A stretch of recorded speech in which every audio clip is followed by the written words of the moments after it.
Praise the Lord. आप सबों को जय मसीह की। प्रभु आप सबों को आशीष दे। प्रभु इस मसीह के मीठे और मधुर नाम में आप सभी को, प्रभु के सारे जनों को, प्रभु के सारे विश्वासी गणों को, आप सबों को प्रभु इस मसीह के मधुर नाम में जय मसीह की। Praise the Lord. हम परमेश्वर को धन्यवाद देते हैं, परमेश्वर की उन आशीषों के लिए, प्रभु की उन भलाइयों के लिए जो प्रभु ने पिछले समय से, पिछले दिनों से परमेश्वर ने हमें दिया है। उन बातों के लिए हम प्रभु को धन्यवाद देते हैं। आज हम परमेश्वर के वचन में कुछ बातों को सीखेंगे। विशेष करके हम मनन करेंगे आत्मिक जागृति के विषय में। जागृति, आत्मिक जागृति क्या है, इस आत्मिक जागृति की आवश्यकता क्यों है, और बाइबल में इस विषय से संबंधित बहुत सारे घटनाओं को हम देखते हैं परमेश्वर के वचन में। और एक चीज और हमें इसमें हम देखेंगे कि जागृति की आवश्यकता क्यों है। हम जब परमेश्वर के वचन में पढ़ते हैं तो हमें इस बात को हम देखते हैं कि परमेश्वर जो है वो समय समय पर सारी चीज़ों को व्यवस्थित करने वाला परमेश्वर है। और इसीलिए हमें अपने जीवन में इस बात को समझना है, जानना है। और जब रिवाइवल, जिसको पुनर्जागरण भी हम कहते हैं, इसकी आवश्यकता हर क्षेत्र में पड़ती है। समय समय पर इसकी जरूरत हर क्षेत्र में पड़ती है, चाहे समाज हो, चाहे कलीसिया हो, चाहे परिवार हो, चाहे हमारे देश हो, सारे क्षेत्र में इसकी जरूरत पड़ती है। इसका पुनर्जागरण या रिवाइवल का जो अर्थ है, वो अर्थ ये है कि हम स्वयं को, जिसको हम कहते हैं आत्मनिरीक्षण, स्वयं को हम जांचते हैं, स्वयं को हम अपने जीवन को फिर से हम अपने आप को जांचते हैं और तैयार करते हैं। एक वचन जो हम परमेश्वर के वचन में पढ़ते हैं, पढ़ेंगे प्रकाशित वाक्य की पुस्तक, उसमें से एक भाग को हम पढ़ेंगे। वहाँ पे हमको कुछ रिवाइवल के विषय में, आत्मनिरीक्षण के विषय में हमें समझने में हमें सहायता मिलेगी। प्रकाशित वाक्य की पुस्तक, उसका 2 अध्याय, उसका 23 पद। यहाँ पे जब हम परमेश्वर के वचन में पढ़ते हैं,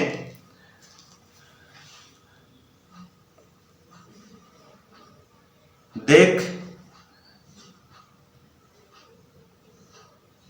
मैं उसे रोगशैया पर डालता हूं, और जो उसके साथ व्यभिचार करते हैं, यदि वे भी उसके से कामों से मन न फिराएंगे, तो मैं उन्हें बड़े क्लेश में डालूंगा। यहां पर जो पुनर्जागरण है या रिवाइवल, जिसके विषय में हम सीखने जा रहे हैं, हर, चाहे व्यक्तिगत जीवन हो, चाहे कलीसियाएं हो, चाहे समाज हो, सारे क्षेत्र को, खुद को हमको आत्मनिरीक्षण करना, स्वयं को जांचना और अपने पापों को स्वीकार करना है, या अपने निर्बलताओं को हमें जानना है, ढूंढना है। और जब हम ढूंढ करके उसको स्वीकार करते हैं, तब हमारे ये आत्मिक या जो जागृति है हमारे लाइफ में, हमारे जीवन में आना शुरू हो जाता है। इसकी जरूरत जो है, इस आत्मिक जागृति की जरूरत या रिवाइवल, आत्मनिरीक्षण की जरूरत क्यों है? जरूरत इसलिए है कि मानवीय जो स्वभाव है, मानवीय स्वभावों के कारण इस रिवाइवल की आवश्यकता पड़ती है। मानवीय जो विचार है, मानवीय जो स्वभाव है, और वो स्वभाव के कारण हमें बार बार जागृति की आवश्यकता पड़ती है, आत्म निरीक्षण की जरूरत पड़ती है। इसीलिए हमें अपने जीवन में इस रिवाइवल को या आत्म जागृति को या आत्म निरीक्षण को हमको स्वागत करना चाहिए और अपने आप को उसके अनुसार तैयार करना चाहिए। हमें इसकी, जैसे मैंने कहा, इस रिवाइवल की, इस आत्मिक जागृति की, आत्मनिरीक्षण की जरूरत इसलिए पड़ती है क्योंकि ये मानवीय स्वभाव के कारण, हमारे जो स्वभाव है उस स्वभाव के कारण इस आत्मनिरीक्षण की जागृति की आवश्यकता पड़ती है। लेकिन आप सोच रहे होंगे कौन सा स्वभाव, मनुष्य के कौन सा स्वभाव है, और इस स्वभाव के विषय में जब हम परमेश्वर के वचन में पढ़ेंगे, सीखेंगे, पहली जो स्वभाव है मनुष्य के जीवन के, जिस स्वभाव के कारण हमें आत्मनिरीक्षण करना है, हमको रिवाइवल की जागृति की आवश्यकता पड़ती है, और वो स्वभाव है, पहले स्वभाव प्रभु के सामने या प्रभु से किए गए वायदों को, किए गए मन्नतों को भूल जाने का स्वभाव। उन परमेश्वर से जो हमने वायदा किया है, परमेश्वर से जो हमने मन्नत मानी है, परमेश्वर से जो हमने दृढ़ वाचा बांधी है, उन वाचाओं को जब हम भूल जाते हैं, मनुष्य भूल जाता है, उसको भूलने का स्वभाव है। और जब इन बातों को भूल जाते हैं तो इन वायदों को स्मरण फिर से करने के लिए हमको आत्मिक जागृति की आवश्यकता पड़ती है। जब हम इसके महत्व के विषय में पढ़ते हैं, बाइबल कितना ज्यादा महत्व इसके विषय में बाइबल बताती है। न्यायों की पुस्तक में, परमेश्वर के वचन में, जब हम परमेश्वर के वचन में पढ़ते हैं 11 अध्याय, न्यायों की पुस्तक 11 अध्याय 30 से 32 पद हम परमेश्वर के वचन में पढ़ेंगे। हम इसको पढ़ते जाएंगे तो आपको और अच्छा से समझ में आते जाएगा। न्यायों की पुस्तक उसका 11 अध्याय उसका 30 से 32 पद को मैं पढ़ूंगा आपके लिए। यहां पे परमेश्वर के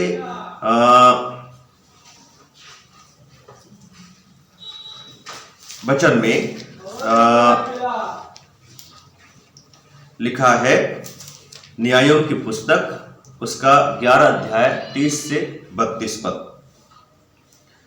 और इब्तियाह ने यह कहकर यहोवा की मन्नत मानी, यदि तू निसंदेह अम्मोनियों को मेरे हाथ में कर दे, तो जब मैं कुशल के साथ अम्मोनियों के पास से लौट आऊं, तब जो कोई मेरे भेंट के लिए मेरे घर के द्वार से निकले वह यहोवा का ठहरेगा, और मैं उसे होमबलि करके चढ़ाऊंगा।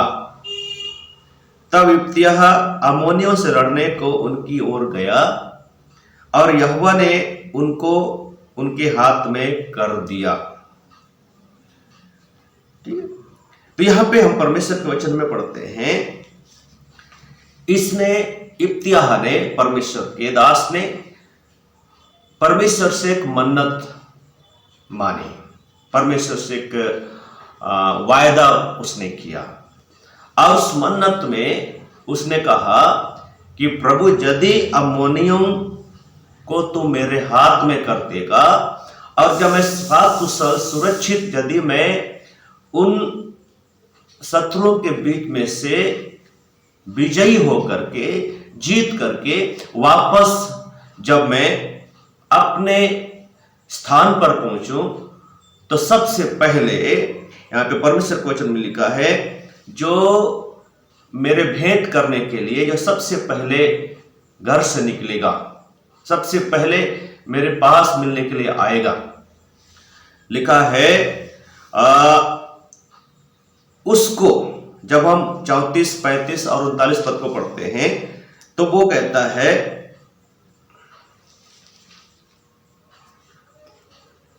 उसको देखते ही उसने अपने कपड़े फाड़ कर कहा, हाय मेरी बेटी, तूने कमर तोड़ दी और तू भी मेरे कष्ट देने वालों में से हो गई, क्योंकि मैंने यहोवा को वचन दिया है और उसे टाल नहीं सकता। उसके बाद 35 पद में उसको देखते ही उसने कपड़े फाड़े। यहां पे जब हम परमेश्वर को 34 पद पढ़ेंगे, जब इब्तिया मिस्पा को अपने घर आया तब उसकी बेटी डप बजाती और नाचती हुई उसे भेंट के लिए निकल आई। वह उसकी एकलौती थी, उसको छोड़ उसके ना तो कोई बेटा था और ना कोई बेटी थी।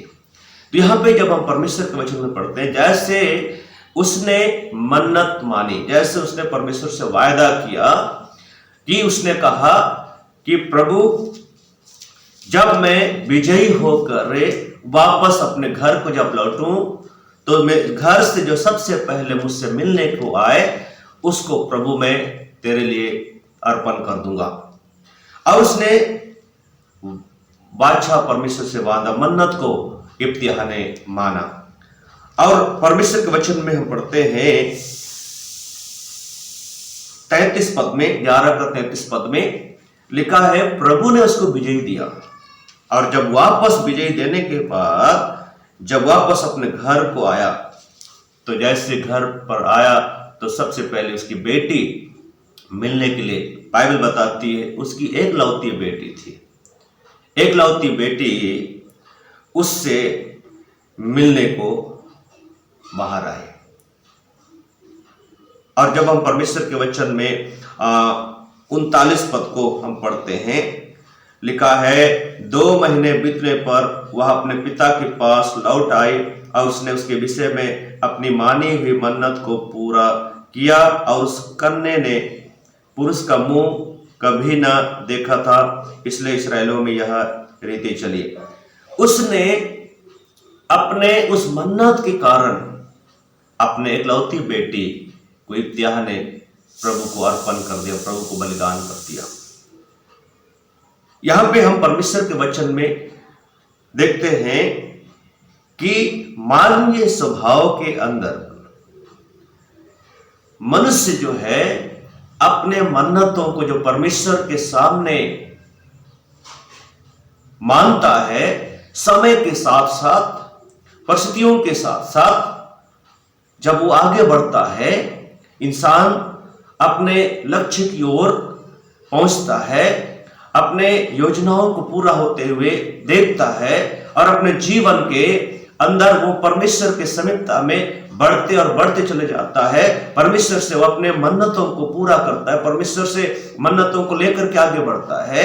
ऐसे समय में परमेश्वर उसको सफलता देता है, परमेश्वर उसको आशीष देता है। लेकिन उस समय कई बार मनुष्य के स्वभाव में ये कमियां होती है कि मनुष्य अपने उन मन्नतों को भूल जाता है, उन मन्नतों को पूरा नहीं कर पाता है जो उसने परमेश्वर से मानी थी, परमेश्वर के सामने मानी थी। यहां पर इस घटना को देखने के द्वारा प्रभु का वचन हमें इस बात को सिखाता है कि परमेश्वर की दृष्टि में मन्नत का मानना और उसका पालन करना कितना ज्यादा महत्वपूर्ण है, कितना ज्यादा इंपॉर्टेंट है। क्योंकि परमेश्वर के वचन में जब हम पढ़ते हैं, उसको आप बाद में पढ़ सकते हैं, उत्पत्ति की पुस्तक उसका 28 अध्याय उसका 20 पद, 31 का 13 पद, 32 का 13 पद और गिनती की पुस्तक 30 अध्याय उसका 2 से 13 पद, व्यवस्था विवरण 23 अध्याय 21 से 23 पद। जब आप इस वचनों को परमेश्वर के वचन में पढ़ते हैं तो हम यहां पर एक स्वभाव की बात को देखते हैं कि मन्नत परमेश्वर की दृष्टि में कितना इंपॉर्टेंट है, कितना महत्वपूर्ण है। परमेश्वर उन मन्नतों को जो आपने परमेश्वर के सामने माना है, प्रभु नहीं भूलता। प्रभु अपने कामों में ईमानदार और विश्वास योग्यता के साथ मुझे और आपको अगुवाई करता है, मुझे और आपको मार्गदर्शन करता है, मेरे और आपकी सहायता करता है, और उस मन्नत को जो हमने प्रभु के सामने माना है उसको पूरा करने में प्रभु बल देता है, हमें योग्यता देता है, और उस परिस्थिति में प्रभु ईमानदार रह करके प्रभु आपकी सहायता करता है, और आप उस मन्नत जो आपने प्रभु के सामने माना है, एक समय ऐसा होता है आप उसको अपने लाइफ में पूरा होते हुए देखते हैं। लेकिन जब परमेश्वर अपनी जो परमेश्वर की पारी थी प्रभु ने विश्वासयोग्यता के साथ पूरा किया, लेकिन हम मनुष्य होने के कारण हम उन मन्नतों को भूल जाते हैं, उन मन्नतों को हम नजरअंदाज कर देते हैं। ऐसी परिस्थिति में प्रभु के सामने हमें आत्मनिरीक्षण करने की आवश्यकता पड़ती है, हमको रिवाइवल की आवश्यकता पड़ती है, हमको जागृति होने की आवश्यकता है। जागृति का अर्थ यह है मेरे प्रियो, हमको आत्मनिरीक्षण करना है, उस बातों को फिर से हमें सोचना है, विचार करना है। इसलिए हमें टूटे हुए जो मन्नत जो हमने मानी थी, जो टूट गई है, उस मन्नतों को हमें फिर से बनाने की आवश्यकता पड़ती है, फिर से उनको स्मरण करके पालन करने की आवश्यकता पड़ती है। इसीलिए वचन में लिखा है, व्यवस्था सबोपदेश की पुस्तक परमेश्वर के वचन में हम जब पढ़ते हैं, सबोपदेश की पुस्तक उसका 5 अध्याय, सबोपदेश की पुस्तक उसका 5 अध्याय में वचन में लिखा 1 से 6 पद को मैं पढ़ूंगा। जब तो परमेश्वर के भवन में जाए, देखिए हमें रिवाइवल की आवश्यकता क्यों है या क्यों हमको जरूरी है, उसका कारण है कि यदि हम अपने मन्नतों को, हमने अपने वायदों को प्रभु से हमने मानी है, प्रभु के सामने मानी है, उनको फिर से स्मरण करने के लिए, आत्मनिरीक्षण करने के लिए हमें परमेश्वर के ओर से जागृति और रिवाइवल की आवश्यकता पड़ती है। जैसे आप लिखा, जब तू परमेश्वर के भवन में जाए तब सावधानी से चलना, सुनने के लिए समीप जाना मूर्खों के बलिदान चढ़ाने से उत्तम है, क्योंकि वे नहीं जानते कि बुरा करते हैं। बातें करने में उतावली न करना, और न अपने मन से कोई बात उतावली में परमेश्वर के सामने निकालना, क्योंकि परमेश्वर स्वर्ग में है और तू पृथ्वी पर है, इसलिए तेरे वचन थोड़े ही हों। क्योंकि जैसे कार्य की अधिकता के कारण स्वप्न देखा जाता, वैसे बहुत सी बातों के बोलने वाला मूर्ख ठहरता है। विशेष आगे हम पढ़ते हैं 4 से 6 पद में, जब तू परमेश्वर के लिए मन्नत माने तब उसके पूरा करने में विलंब ना करना। फिर से मैं पढ़ना चाहूंगा, जब तू परमेश्वर के लिए मन्नत माने तब उसके पूरा करने में विलंब ना करना, क्योंकि वह मूर्खों से प्रसन्न नहीं होता। जो मन्नत तूने मानी हो उसे पूरी करना। मन्नत मानकर पूरी ना करने से मन्नत का ना मानना ही अच्छा है। कोई वचन कहकर अपने आप को पाप में ना फंसाना, और ना ईश्वर के दूत के सामने कहना कि यह भूल से हुआ। परमेश्वर क्यों तेरा बोल सुनकर अप्रसन्न हो और तेरे हाथों के कार्यों को नष्ट करे। यहां पे परमेश्वर के वचन बड़े स्पष्टता के साथ हमको बताता है, परमेश्वर का वचन बड़ी स्पष्टता के साथ बताता है कि इस वचन के अनुसार जो अभी हमने पढ़ा, सबोपदेश की पुस्तक उसका 5 अध्याय 1 से 6 पद में हमने परमेश्वर के वचन में पढ़ा, इस वचन के अनुसार परमेश्वर का वचन हमें यह सिखाता है, हमें यह ज्ञात होता है कि हम अपने मन्नतों को या हम अपने वायदों को यदि हम पूरा नहीं करते, यदि हम उनको निभाते नहीं हैं, उसका हम पालन नहीं करते, जो हमने अपने मुख से परमेश्वर के सामने माना है, प्रभु के लोगों से हमने कहा है, कलीसिया में हमने मन्नत माना है, उन बातों को यदि हम पालन नहीं करते हैं तो हम खुद अपने आप को पाप में फंसाते हैं और खुद हम स्वयं को परमेश्वर की दृष्टि में दोषी ठहराते हैं।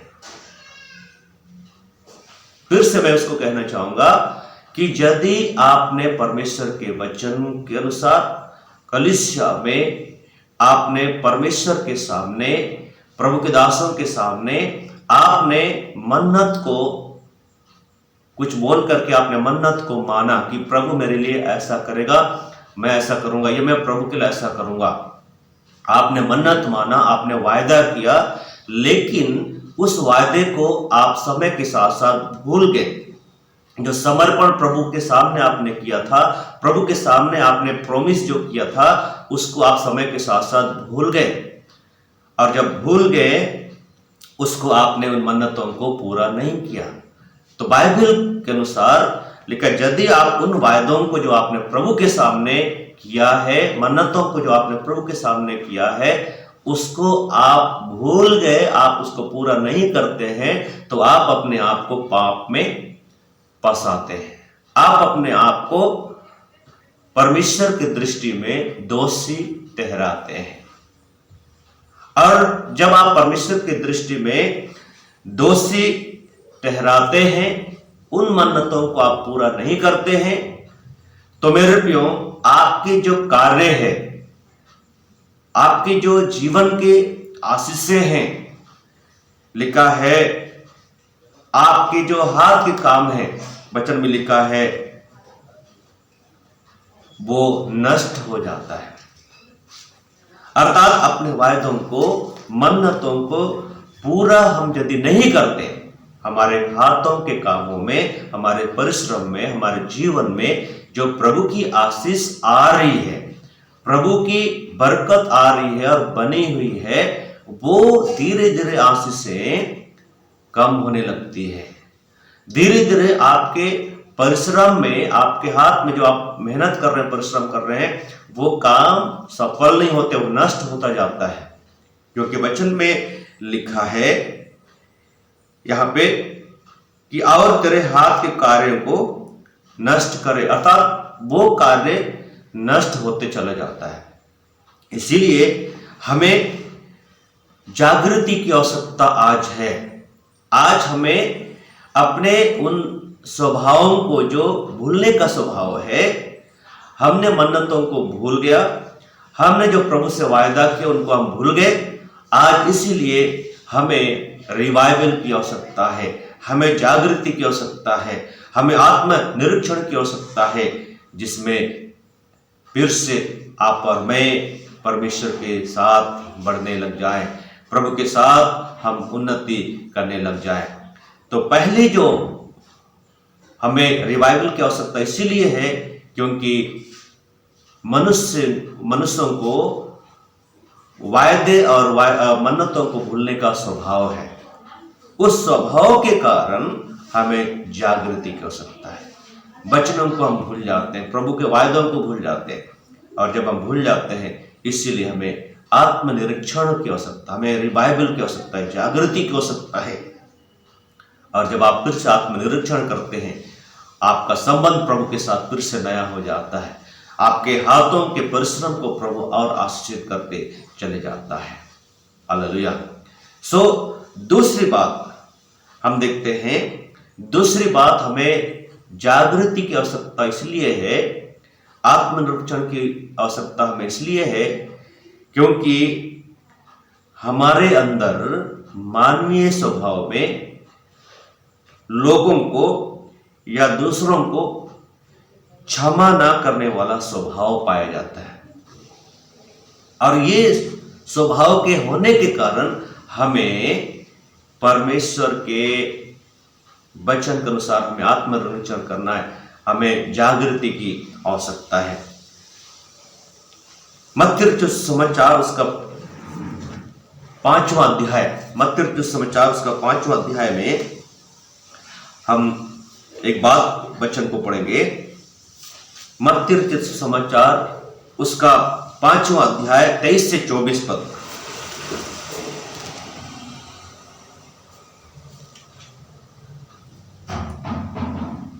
इसलिए यदि तू अपनी भेंट वेदी पर लाए और वहां तो स्मरण करे कि तेरे भाई के मन में तेरे लिए कुछ विरोध है, तो अपनी भेंट वही वेदी के सामने छोड़ दे और जाकर पहले अपने भाई से मेल मिलाप कर और तब आकर अपनी भेंट चढ़ा। ऐसे स्वभावों के कारण, मतलब हमारे जीवन में हम दूसरों को क्षमा ना करने वाला स्वभाव मनुष्य के जीवन में होता है। अब इस स्वभाव के कारण हमें आत्मिक जागृति की आवश्यकता है। इस स्वभाव के कारण हमें आत्मनिरीक्षण की आवश्यकता है। मनुष्यों को आत्मनिरीक्षण की आवश्यकता पड़ती है। कैसी स्वभाव जो क्षमा ना करने वाला स्वभाव, दूसरों को क्षमा ना करने वाला स्वभाव। आप जब दूसरों को क्षमा नहीं करते हैं, हो सकता है किसी ने आपको दुखाया, किसी ने आपको ठेस पहुंचाया, या कुछ भी बात हो सकता है जिसके कारण आप दुखी हैं, आप नाराज हैं। फिर भी वचन में लिखा है हमें क्षमा करना है। क्यों? क्योंकि यदि आप क्षमा नहीं करते हैं, उस क्रोध को, उस बुराई को अपने जीवन में, ईर्ष्या को अपने जीवन में, मन में हम रखे हुए हैं, चाहे अपने अधिकारियों के प्रति, चाहे हमारे पास्टर के प्रति, चाहे हमारे भाई के प्रति, चाहे हमारे बहन के प्रति, चाहे कलीसिया के भाई और बहनों के प्रति, हमारे मित्र के प्रति, हमारे माता पिता के प्रति, या हमारे बच्चों के प्रति, यदि हमारे मन में क्रोध है, हमारे मन में ईर्ष्या है, हमारे मन में उनके प्रति बुराई है, आपने उनको क्षमा नहीं किया है, तो निश्चित रूप से आप स्वयं, आप अपने परिवार में, आपके समाज में, आपके जीवन में और आप कलीसिया में जागृति को आने से आप रोक रहे हैं। क्योंकि परमेश्वर के वचन में लिखा है यदि हमें जागृति चाहिए, यदि हमें रिवाइवल चाहिए अपने परिवार में, कलीसिया में, जीवन में, खुद के लाइफ में, तो हमें दूसरों को क्षमा करना है। और जब आप क्षमा करेंगे, आपकी आत्मिक उन्नति आगे बढ़ती जाएगी। क्योंकि बिना क्षमा के कभी भी आत्मिक उन्नति नहीं हो सकती। मन में यदि बुराई है, मन में कड़वाहट है, तो कभी भी आपकी उन्नति प्रभु में नहीं हो सकता। क्यों? क्योंकि आत्मिक उन्नति, रिवाइवल, जो जागृति है, वो अंदर से आती है, आत्मा से आती है, भीतर से आती है। और जब भीतर में, हमारे जीवन में यदि क्षमा ना करने वाला स्वभाव हमारे अंदर है, तो कभी भी जागृति के करीब आप नहीं पहुंच सकते, उन्नति के कगार पे आप नहीं बढ़ सकते। इसीलिए जब हम परमेश्वर के वचन में पढ़ते हैं, मरकुस रचित सुसमाचार उसका 11 अध्याय, तो यहाँ पे मैं परमेश्वर के वचन में पढ़ूंगा 11 अध्याय उसका 25 पद। और जब कभी तुम खड़े हुए प्रार्थना करते हो, जब कभी तुम खड़े हुए प्रार्थना करते हो, तो यदि तुम्हारे मन में किसी के प्रति कुछ विरोध हो तो क्षमा करो, इसलिए कि तुम्हारा स्वर्गीय पिता भी तुम्हारे अपराध क्षमा करे। इस बड़े स्पष्टता के साथ प्रभु का वचन में यहाँ पे लिखा है, बड़े साफ शब्दों में परमेश्वर का वचन यहाँ पे लिखा है। यदि तू प्रार्थना करने के समय, लिखा है जब तू खड़े होकर प्रार्थना करते हो, तो यदि तुम्हारे मन में किसी के प्रति विरोध है तो लिखा है पहले क्षमा करो। और जब आप क्षमा करेंगे तो प्रभु आपका अपराध क्षमा करें, क्योंकि जब तक हमारे अपराधों को क्षमा ना किया जाए, जब तक हमारे अपराध हमारे अंदर छिपा रहता है, तब तक उन्नति, आत्मिक उन्नति, बढ़ोतरी संभव नहीं है।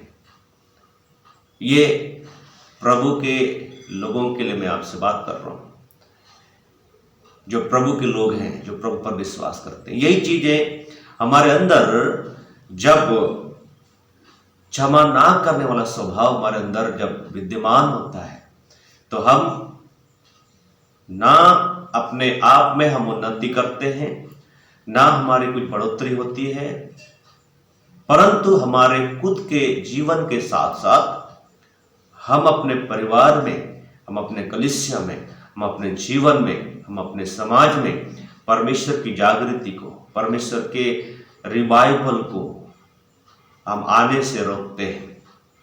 इसलिए हमें आत्मिक जागृति की आवश्यकता है कि हम दूसरों को क्षमा करने वाला स्वभाव हमें ग्रहण करना है, दूसरों को क्षमा करने वाला स्वभाव हमें प्राप्त करना है। इसके अलावा और भी वचन में लिखा है, मत्ती रचित समाचार उसका 6वां अध्याय में 14 से 15 पद में लिखा है, इसलिए यदि तुम मनुष्यों के अपराध क्षमा करोगे तो तुम्हारा स्वर्गीय पिता भी तुम्हें क्षमा करेगा, और यदि तुम मनुष्यों के अपराध क्षमा ना करोगे तो तुम्हारा स्वर्गीय पिता भी तुम्हारे अपराध क्षमा ना करेगा। स्पष्टता के साथ परमेश्वर के वचन में लिखा है, यदि हमको जागृति को प्राप्त करना है, आत्मिक उन्नति हम चाहते हैं, हमें क्षमा करना है। क्षमा करने वाला जीवन प्रभु से मांगना है, ताकि हमारे भी अपराध क्षमा किए जाएं और हम जो प्रभु की उन्नति हमारे जीवन में आने पर है, उसमें किसी प्रकार का बाधा, रुकावट ना आ सके और आप प्रभु में उन्नति करते चले जाएं। अर्थात पर जब तक परमेश्वर द्वारा आपका अपराध क्षमा नहीं होगा, स्मरण रखें, जब तक आपकी अपराध परमेश्वर द्वारा क्षमा नहीं की जाएगी, तब तक आपके जीवन की उन्नति संभव नहीं है। और आपकी अपराध कैसे क्षमा होगी? जब आप दूसरों के अपराध को क्षमा करेंगे, दूसरों के अपराध को, उसके दूसरों के पाप को आप क्षमा करेंगे, तब आपके जीवन की अपराध परमेश्वर के द्वारा क्षमा की जाएगी, तब उन्नति संभव है, जिसमें आप उन्नति में आगे बढ़ सकते हैं।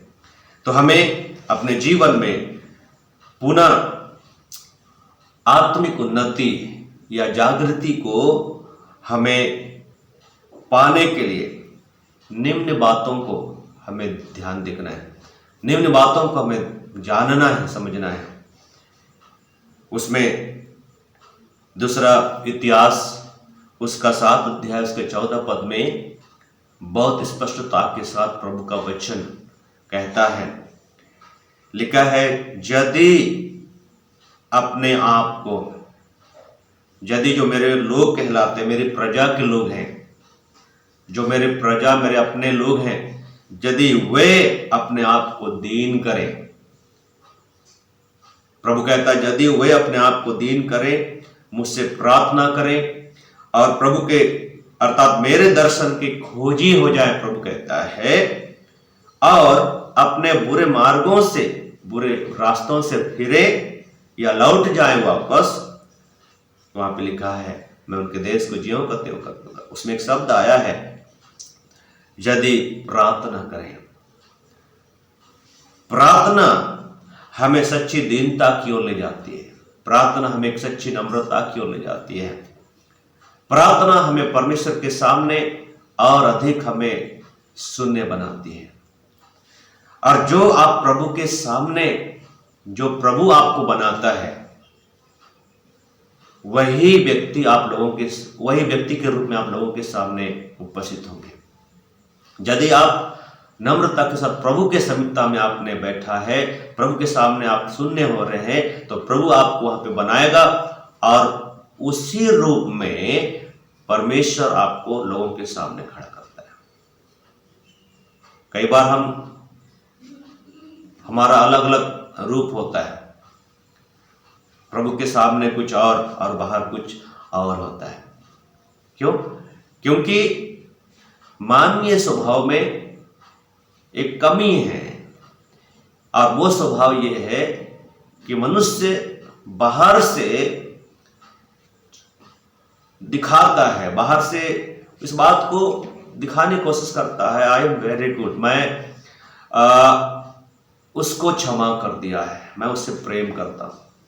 लेकिन जब समय आती है उस प्रेम को दिखाने का, वो भलाई को दिखाने का, तो हम वहां पे चूक जाते हैं। इसीलिए लिखा है, यदि मेरे लोग जो मेरे कहलाते हैं, प्रभु कहता है, अपने आप को दीन करें और मुझसे प्रार्थना करें और मेरे दर्शन के खोजी हो जाए और अपने बुरे मार्गों से, बुरे रास्तों से फिरे या लौट जाए, तो मैं उन पर दया करूंगा, उनके देश को ज्यों का त्यों कर दूंगा। ये चार बातें रिवाइवल को आने के लिए, आपके जीवन में जागृति को आने के लिए, कलीसिया में जागृति को आने के लिए, हमारे समाज में, मसीह समाज में जागृति आने के लिए चार बातें बहुत इंपॉर्टेंट हैं। बाइबल बताती है कि जिसे हमें पालन करना है, अपने आप को दीन करना है, अर्थात अपने अंदर आत्मनिरीक्षण करना है। आत्मनिरीक्षण के द्वारा हम प्रभु के पास फिर से आ सकते हैं और जागृति प्रभु में आपको फिर से उन्नति की ओर आगे लेके जाएगी। तो ये दूसरी बात वहां पे लिखा है, प्रार्थना करें। यदि मेरे लोग प्रार्थना करें, तो मैं प्रार्थना के विषय में आपसे कहना चाहता हूं। प्रार्थना जो है, प्रार्थना, मैं उस प्रार्थना के विषय में कह रहा हूं जो वचन डिमांड करता है, वचन जो हमें सिखाता है। उस प्रार्थना के विषय में लिखा है, यही सच्ची प्रार्थना हमें सच्ची दीनता की ओर, सच्ची नम्रता की ओर हमें ले जाती है। और वो दीनता ये है जिसमें हम परमेश्वर की उपस्थिति से हम शून्यता को महसूस करते हैं। अर्थात जैसे हम प्रभु की उपस्थिति में आते हैं, हम शून्यता को महसूस करते हैं, शून्य हो जाते हैं प्रभु के सामने, कि प्रभु मेरे सामने कौन है। इस बात को आप भली भांति स्मरण करते हैं कि मेरे सामने प्रभु राजाओं का राजा है। आप अपने आप को दीनता से, अपने आप को नम्रता से आप प्रभु के सामने प्रस्तुत करते हैं। ये सच्ची प्रार्थना का एक स्वभाव है, और सच्ची प्रार्थना हमको प्रभु के सामने शून्य बनाता है, प्रभु के सामने दीन करता है। जैसे हम परमेश्वर के वचन में लिखा है, वहां पे हम कहते हैं कि मैं प्रभु कुछ नहीं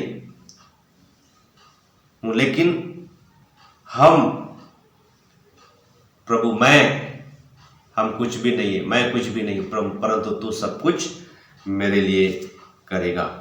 जैसे मत्ती समाचार परमेश्वर के वचन में लिखा है, 24 अध्याय, मत्ती समाचार उसका 24 अध्याय 41 पद। यहां पे परमेश्वर के वचन में एक बात को हम पढ़ते हैं, लिखा है, जागते रहो और प्रार्थना करते रहो कि तुम परीक्षा में ना पड़ो। आत्मा तो तैयार है परंतु शरीर दुर्बल है। आत्मा तो तैयार है परंतु शरीर दुर्बल है। जब एलिया ने प्रभु के वेदी को ठीक किया, तो परमेश्वर के वचन में लिखा है, तब आग स्वयं उतर आया। आग कौन है? प्रभु है। और जो वेदी जो टूटा हुआ था, एक तरफ 400 से अधिक बाल नबी, एक तरफ अकेला प्रभु का दास एलिया। बाइबल बताती है, आप परमेश्वर के वचन को जानते हैं, सुबह से सांझ हो गई, बाल के नबी लोग अपने आप को हानि पहुंचाते रहे, मारते रहे, कोड़े लगाते रहे, लेकिन उनकी वेदी, उनकी आराधना में कोई प्रभाव नहीं आया, कोई उनको उत्तर नहीं मिला। वचन में लिखा पूरा वेदी तहस नहस किया गया। लेकिन जब एलिया की पारी आई, सबसे पहले एलिया ने उस वेदी को, जो टूटी हुई वेदी थी, उस वेदी को जो छितरा हुआ था, उस वेदी को एलिया ने तैयार किया। एलिया ने उस वेदी को बनाया, उस वेदी को उसने सही किया। और जैसे उसने, एलिया ने प्रभु के वेदी को सही किया, प्रभु के वेदी को उसने ठीक किया, व्यवस्थित किया, तब स्वयं आग, प्रभु का आग उसमें उतर आया। प्रभु ने उस आराधना को ग्रहण किया। उसी प्रकार से पौलुस और सिलास जब प्रार्थना किए तो जिस जगह में वो बैठे थे वो जगह हिल गई। क्योंकि उन्होंने प्रभु के वेदी को तैयार किया था, अपने आप को प्रभु में तैयार किया। जैसे भजन संहिता 51 का 17 पद में लिखा है, टूटा मन परमेश्वर के योग्य बलिदान है। हे परमेश्वर, तू टूटे और पिसे हुए मन को तुच्छ नहीं जानता। मेरे प्रियो, परमेश्वर आज हमारे जीवन में रिवाइवल को भेजना चाहता है, हमारे जीवन में आत्मिक उन्नति को हमें देना चाहता है। इसके लिए हमें दो चीज आवश्यकता है कि हम अपने उन मन्नतों को, अपने उन वायदों को जो हमने प्रभु के सामने मानी थी, यदि हम उसको भूल गए हैं, यदि उसको हम पूरा नहीं कर पाए, तो आज हमें आत्मनिरीक्षण की आवश्यकता है, हमें जागृति की आवश्यकता है, हमें रिवाइवल की आवश्यकता है, ताकि आप फिर से प्रभु के आशीषों में जुड़ जाएं, फिर से आप प्रभु के उपस्थिति में जुड़ जाएं। हमें जागृति की आवश्यकता है। क्यों? क्योंकि उन मन्नतों को, वायदों को हमारे अंदर भूलने का स्वभाव है, ये कमजोरी है। इसलिए आज प्रभु चाहता है आत्मनिरीक्षण करते हुए हम अपने आप को, अपने उस गलतियों को प्रभु के सामने स्वीकार करें, और प्रभु एक बार फिर से आपको उस आशीषित जीवन में आगे लेके जाएगा। मेरे प्रियो, यदि आप मन्नतों को अनदेखा करेंगे, उन मन्नतों को आप पूरा नहीं करेंगे, तो वचन में लिखा है वो हमारे हाथों के कामों को वो नष्ट करता है। तो मेरे प्रियो, आइए हमें उन मन्नतों को, उन वायदों को जो प्रभु के सामने, प्रभु के भवन में, प्रभु के लोगों के सामने, प्रभु के सामने हमने मानी है, उसको पालन करना है, उनको पूरा करना है। आपने इत्याह के जीवन से एक बात को हमने सीखा है कि बाइबल कितना ज़्यादा इस बात के प्रति महत्व को रखता है, कितना ज़्यादा इम्पोर्टेंट रखता है कि उसने अपने इकलौती बेटी को उसने बलिदान कर दिया। इसको हम हल्की बात ना लें, परंतु परमेश्वर इस वचन के द्वारा हमें बनाने पाए। और दूसरे, हमें जागृति की आवश्यकता है, आत्मनिरीक्षण की आवश्यकता है। हो सकता हमारे जीवन में हमने दूसरों को क्षमा ना करने वाला स्वभाव अभी तक है। हमें इन स्वभावों से जय पाने के लिए हमें आत्मनिरीक्षण की आवश्यकता है, हमें जागृति की आवश्यकता है। क्यों?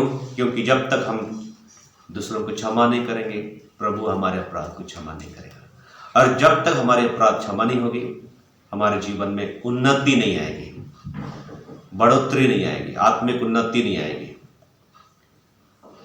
और जब तक बड़ी आत्मिक उन्नति नहीं आएगी, हम अपने जीवन में सार्थक मसीह जीवन को नहीं जी पाएंगे। सो हमें प्रार्थना करना है कि हम प्रभु उन्नति की ओर आगे बढ़ सकें, प्रभु हमारी सहायता कर सके। छोटी सी हम प्रार्थना करेंगे, प्रभु इस वचन के द्वारा हम सबको आशीष दे। पिता धन्यवाद प्रभु जी, हम तेरे नाम को महिमा और आदर देते हैं प्रभु, तेरी उस सच्चाई के वचनों के लिए, तेरे सामर्थ्य वचनों के लिए, उन तेरे विश्वास के वचनों के लिए हम धन्यवाद करते हैं, शुक्रिया अदा करते हैं कि प्रभु समय समय पर तू हमें अपने वचन के द्वारा हमें फिर से प्रभु हमें नया बनाता है, फिर से हमारी जिंदगी को प्रभु जी पिता परमेश्वर आप तैयार करते हैं। प्रभु हम धन्यवाद देते हैं आज के इस मनन को प्रभु जी, इस आत्मिक मनन को प्रभु आशीषित कीजिए। प्रभु प्रार्थना है पिता, इन वर्तमान समय में प्रभु तेरे लोगों पर, तेरे दास भक्तों पर प्रभु जी, तेरे जनों पर कृपा दृष्टि बनी रहे, हमारे देश पर, हमारे राज्य पर, हमारे शहरों पर प्रभु तेरी कृपा दृष्टि बनी रहने पाए। धन्यवाद देते हैं प्रभु जी, प्रतिदिन तू हमें अपने वचन के द्वारा हमें आगे बना, आगे हमें अगुवाई कर, हमें सिखा, ताकि तेरे मर्जी में प्रभु हम आगे बढ़ सकें। अनुग्रह दे, सब कुछ तेरे हाथ में सौंपते हैं। हमारे उद्धारकर्ता प्रभु यीशु मसीह के नाम से इस प्रार्थना को मांगते हैं, दया करके स्वर्ग में स्वरूप कबूल करो। आमीन आमीन। हम प्रभु को धन्यवाद देते हैं, प्रभु आपको आशीष दे, प्रभु आपके संग रहे। सो प्रभु आप सबके संग प्रभु अपने उपस्थिति में आपको लेकर चले। God bless you all. So निरंतर हमारे लिए प्रार्थना करें। आप यदि देखते हैं हमारे इस चैनल को, आप सब्सक्राइब करें, लाइक करें, ताकि और अधिक हम बहुत सारे स्थानों में जो आज भी प्रभु से दूर हैं, वो प्रभु के वचन को प्राप्त कर सकें। सो प्रभु आप सबको आशीष दे। धन्यवाद। God bless you. आमीन। Praise the Lord.